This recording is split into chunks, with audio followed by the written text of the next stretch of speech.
खुदावंद यीशु मसीह के नाम में आप सबको सलाम। बड़े ओहदे बड़ी जिम्मेदारी के लिए होते हैं। खुदा जब हमें बड़े ओहदों पर फायज करता है तो साथ ही एक जिम्मेदारी भी देता है। जब हम किताबे मुकद्दस का मुताला करें, आस्तर जो एक आम सी लड़की थी, खुदा ने उसे आस्तर मलिका बनाया और उसे एक बड़े ओहदे पर फायज किया, जिसके पीछे खुदा की एक मर्जी और मंसूबा था जिसको खुदा ने पूरा करना था।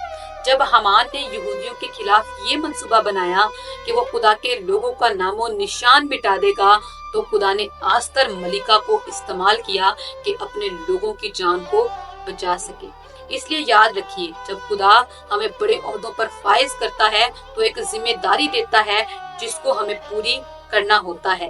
मर्दकी ने कहा कि आस्तर मलिका को खुदा ने हो सकता है इसीलिए इस जगह पर पहुंचाया है।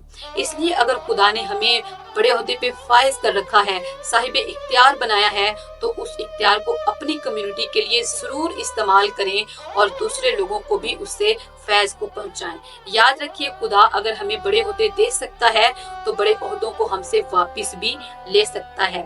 इसलिए उस ओहदे पर फायज रहकर खुदा के काम को पूरा करें और जो खुदा की मर्जी है उसको जरूर पूरा करके खुदा से अपने लिए भी बरकत को हासिल करें और खुदा के काम को पूरा करें।